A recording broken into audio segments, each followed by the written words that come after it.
Kwame was 24 when he first saw Abba in the heart of Nalu village.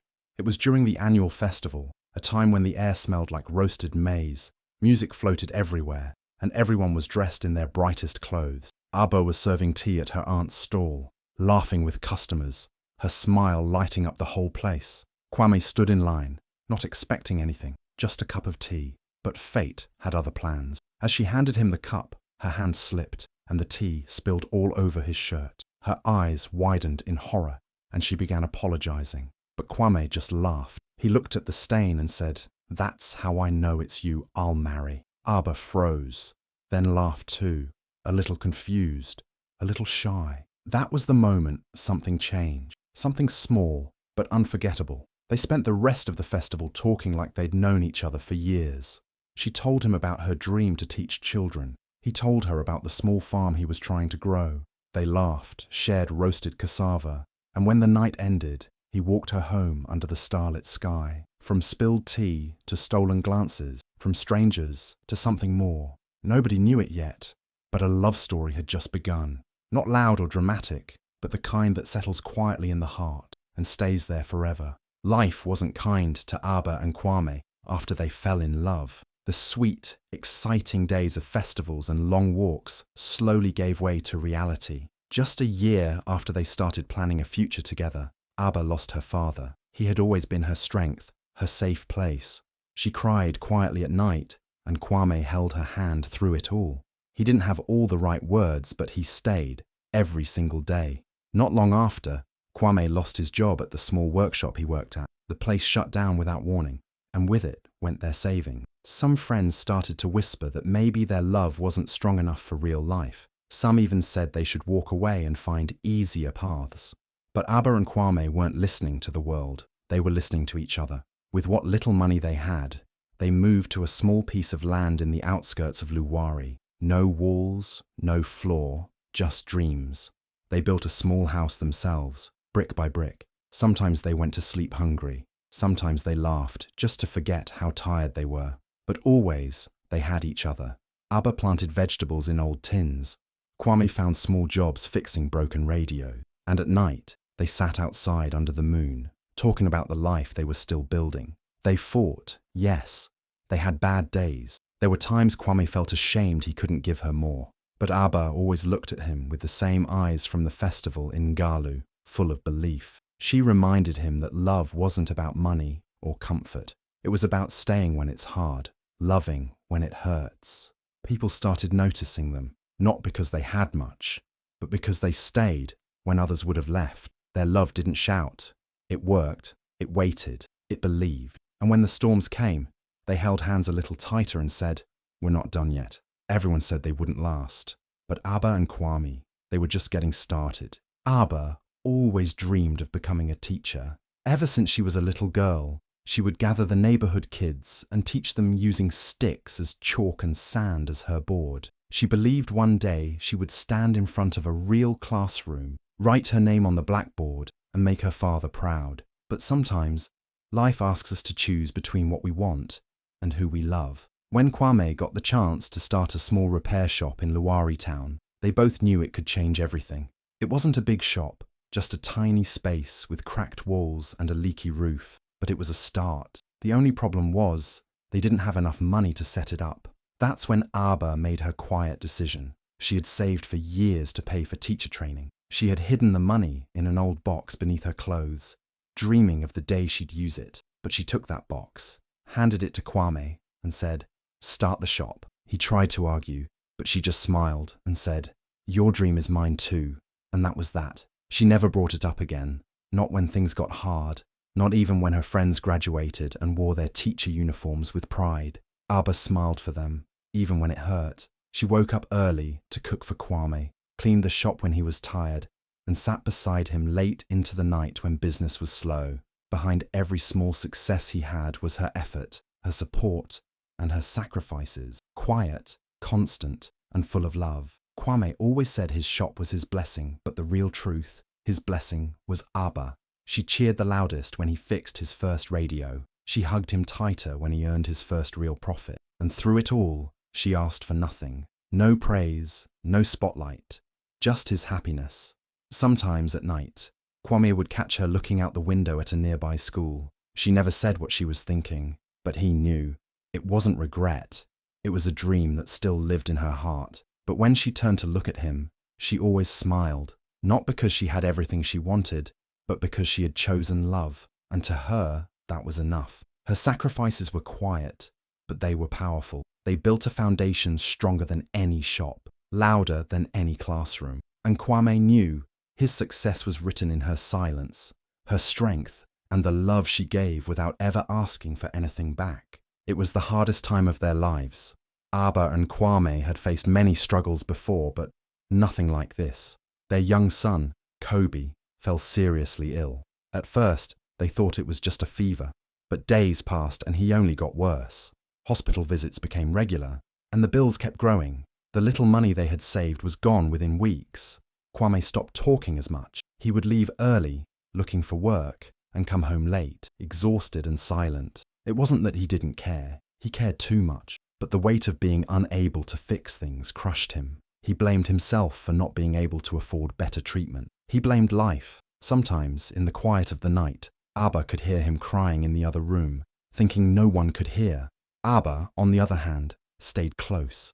Especially to Kabhi. She stayed at his bedside every night, singing to him softly, wiping his forehead, whispering, "You're going to be okay, my baby." And when Kwame pulled away, she didn't push. She waited. She gave him space, even though her heart was breaking too. They argued more during this time. Small things became big things. Tired words turned sharp. One night, Kwame shouted, "Maybe I'm not enough for this family." And Aba just looked at him, tears in her eyes, and said, "You are. You just forgot it for a moment." They cried together that night. No words, just tears, holding each other, because sometimes love doesn't need fixing. It just needs presence. They started praying together again, holding Kabhi's tiny hands between theirs, asking for strength, for healing, for hope. Months passed, slowly, painfully. Things got a little better. Kabhi's health improved bit by bit. He smiled again, then laughed, and the first time he ran outside to chase a chicken in the yard, Aba dropped to her knees in thanks. They were still broke, still tired, but they had their son, they had each other.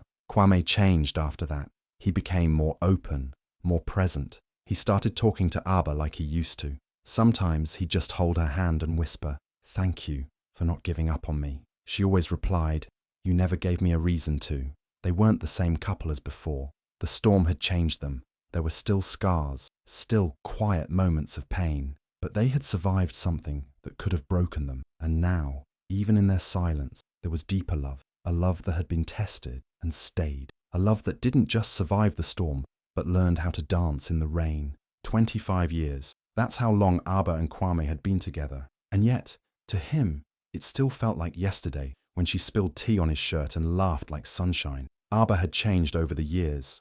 Her long, dark braid now had silver strands woven through it. Her hands were a little rough from years of work, and her back a little bent from carrying both children and burden. But to Kwame, she was still the most beautiful woman in the world. He would often say, "Your grey hairs are just silver medals for everything you've survived." And she'd roll her eyes, but blush all the same. Kwame had changed too. His once smooth face was now marked with deep lines, lines that told stories of laughter, stress, struggle, and love. His walk was slower, and he grunted when he sat down, but he still insisted on bringing Aba her morning tea, even if it meant wobbling to the kitchen in old slippers.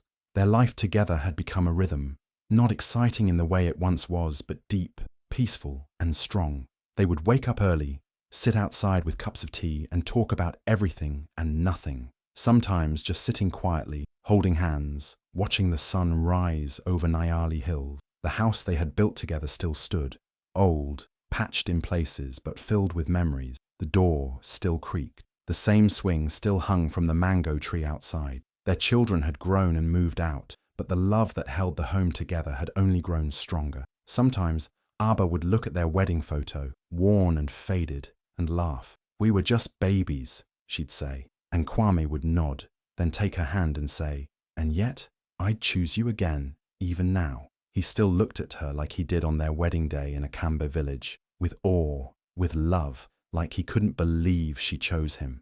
Every wrinkle on her face told a story he adored. Every scar, every mark, every part of her reminded him of the journey they had taken together. They didn't have much. No riches, no big house, no fancy holidays. But they had laughter in the small things, tears shared in the dark, and a deep, quiet love that time couldn't touch. Years had flown by. Children were born. Loved ones were lost. Seasons changed. But one thing remained steady, the way Kwame looked at Abba, as if every year had only made her more precious, more beautiful, more his. And that, more than anything, was what made their love timeless. Kwame had been thinking about it for a long time. 25 years had passed since he and Abba got married, but there was one thing that never left his heart, the fact that he had never truly proposed.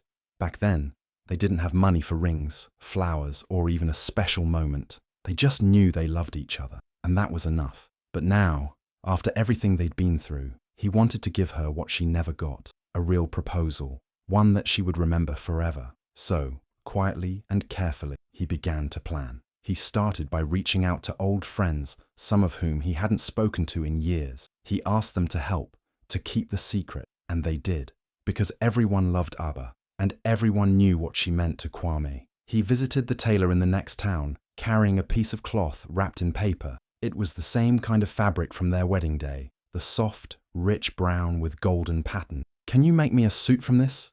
he asked. The tailor looked at the worn fabric, smiled and said, "For Abba?" "Anything." Then came the necklace. Abba had worn it on their wedding day, simple, with tiny white beads and a small gold pendant. Over the years, it had gone missing, but Kwame remembered every detail. He described it to a local jeweler, who recreated it exactly. When Kwame saw it finished, he held it in his hands for a long time. "She'll cry," he whispered to himself. He picked the spot carefully, the open field behind their old house, where Abba liked to hang the laundry and sit in the evenings. That place held so many memories, of their children running barefoot, of quiet talks under the moon, of shared laughter when money was tight, but love was plenty. That's where he would ask her, once again, to be his. He told the children, now grown, and they helped with everything. Fairy lights, flowers, food, music, all kept secret from Abba. Every detail mattered to Kwame. He didn't want it to feel fancy. He wanted it to feel theirs, honest, warm, full of heart. In the weeks leading up to it, Kwame was nervous like a young man in love again. He'd catch himself smiling alone, picturing her face. "She won't see it coming," he said with a grin. And that was the best part. He didn't need the world to see. He just wanted Abba to feel something special, something she had given him every day for 25 years. Love, faith, and a reason to keep going. Now it was his turn to give her a moment she would never forget, a moment she truly deserved. Everyone thought it was just a small family dinner. Abba believed it too. Their children had told her they were planning a simple evening to celebrate her and Kwame's 25th anniversary. Nothing big, just close family and maybe a few neighbors. Abba didn't expect much. She had even laughed, saying, "As long as there's food and music, I'm happy." But Kwame knew. He knew this wasn't just any evening. It was the evening. That afternoon, he helped set everything up in the open field behind their old house. The same field where they had watched sunsets, chased their kids, and shared quiet moments after long days. Now, it looked magical. There were strings of warm fairy lights hanging between trees, soft music playing in the background, and flowers placed in simple glass jars along a path leading to the center. It wasn't fancy, but it was full of love, just like them. Abba was getting ready inside the house, still thinking it was a small dinner. Their daughter had laid out a dress for her, nothing flashy, just elegant and soft, with gold accents that reminded her of the fabric from their wedding day. As she stepped outside, following the soft sound of music, she noticed something strange. The lights, the flowers, the quiet smiles on the faces of her children and friends. Something was different. Then she saw him. Kwame stood in the center of the field, wearing a suit that looked just like the one from 25 years ago. When their eyes met, Abba froze. Her hand flew to her mouth. "Kwame," she whispered, already blinking back tears. He smiled, then slowly, carefully, went down on one knee. In his hand was a ring, simple, beautiful, shining under the lights. Everyone around them went completely silent. No one moved. All eyes were on them. But in that moment, it felt like it was just the two of them, like it had always been. Kwame looked up at her with eyes full of love and said softly, Abba, 25 years ago, I promised to love you, but I never got to ask you. So tonight, let me do it right. Will you still be mine? Abba couldn't speak. Her hand trembled. Tears rolled down her cheeks, and all she could do was nod again and again, laughing and crying at the same time. The crowd clapped, some wiping away their own tears. Kwame stood, placed the ring gently on her finger, then pulled her into a hug. For a moment they just stood there, holding each other, hearts full. And in that field, under those lights, time seemed to stand still. It wasn't just an anniversary. It was a memory reborn. The boy with the spilled tea, and the girl with the shy smile, still in love, still choosing each other, all over again. The night air was warm, and the lights gently swayed above them as everyone gathered around in a soft circle, still holding on to the magic of the surprise proposal. Abba stood next to Kwame, still wiping tears from her cheeks, her hand now wearing the ring he had just slipped onto her finger. People smiled, some cried quietly, and others held each other, moved by what they had just witnessed. Then Kwame stepped forward, took a deep breath, and began to speak. His voice was low and shaky at first. "I never thought I'd be nervous after all these years," he said, trying to laugh, but emotion caught in his throat. He looked at Abba with soft eyes and reached for her hand. "Abba, when I met you, I was just a boy with a torn shirt and a foolish joke about spilled tea. You laughed that day, and somehow, I knew my whole life had just changed." He paused, taking a shaky breath, and everyone leaned in closer. "I didn't have much to offer you back then. No money, no proper proposal, just a heart full of love and hands willing to work. And somehow, you said yes. You walked beside me when life was heavy. You held our family together when I was falling apart. You believed in me even when I didn't believe in myself." Abba looked at him, eyes full, lips trembling. Kwame continued, his voice now steadier but thick with emotion. "People think marriage happens once. A wedding, a ring, a promise. But I've learned something different. I didn't just marry you 25 years ago. I've married you every day since." He paused again, letting the words sink in. "I married you the day you gave up your dreams so I could chase mine. I married you when we sat by Kobe's hospital bed, holding hands, praying in silence. I married you every time you smiled at me, even when you were tired or hurting. And today, after all these years, I just wanted to ask again." He turned to face her fully now, his hand gently squeezing hers. "Abba, will you still be mine?" The crowd went completely silent. No one moved, no one even breathed. And Abba, she didn't speak. She couldn't. Her lips trembled, and her eyes overflowed with tears. But her smile said everything. She nodded slowly, then fell into his arms, hugging him tightly as tears soaked his shoulder. Around them, people clapped through their own tears. Some cried openly, others whispered, "This is love." In that moment, under the stars and fairy lights, with the past behind them and still so much ahead, Abba and Kwame reminded everyone watching that love isn't always loud or perfect. It's quiet, faithful, and willing to ask again, even after 25 years. No one expected it to go beyond that little field behind their old house.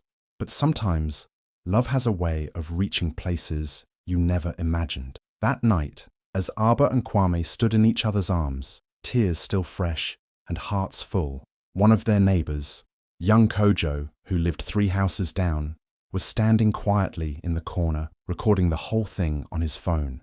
He wasn't trying to make it a big deal. He just thought it was too beautiful to keep to himself. The lights, the words, the emotion. He felt the world needed to see what real love looked like. He uploaded it that same night with a simple caption. He proposed again after 25 years, and she still said yes. Within hours, the video began to spread, first among friends, then friends of friends. By the next morning, it had reached thousands, then hundreds of thousands. People were tagging each other, writing things like, "This made me cry," and "This is the kind of love I believe in." By the second day, the views had crossed 1 million. Bloggers picked it up. They called it the proposal of the year. Some said it was the most touching thing they'd seen in a long time. Comments poured in from all over the world, people from cities and villages, young couples and older ones, all saying how Abba and Kwame's story reminded them of what love is supposed to be. Raw, real, lasting. Photos from the night began to circulate, the fairy lights, Abba's teary smile, Kwame on one knee, the old necklace shining softly in the light. News sites started reaching out. A big morning show in the capital city called and asked if they'd come on for an interview. Then came another invite, and another. Radio stations, podcasts. Even a documentary filmmaker wanted to include their story in a series about African love stories.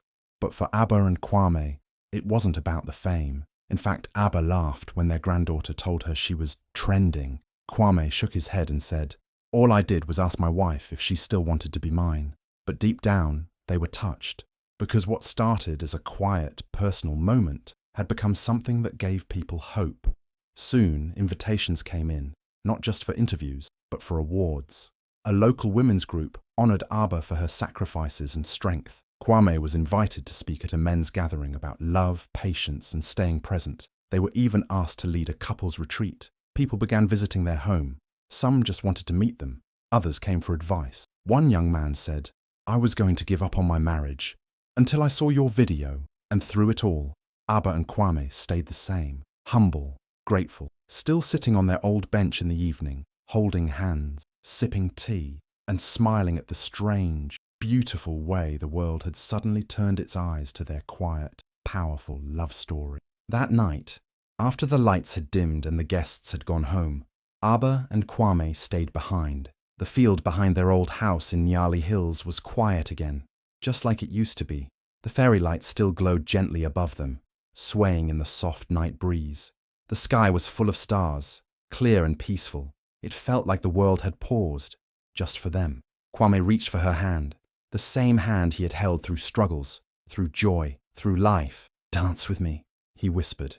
Abba smiled, her eyes still a little wet from all the emotions of the evening. "Like before?" she asked. He nodded, exactly like before. There was no music playing, no band, no speakers, just the sound of the wind brushing through the trees and the quiet beating of two hearts that had walked through 25 years together. And in that silence, they began to sway. It wasn't a perfect dance. Their steps were slower now. Kwame's back hurt more than it used to, and Abba's knees weren't what they once were.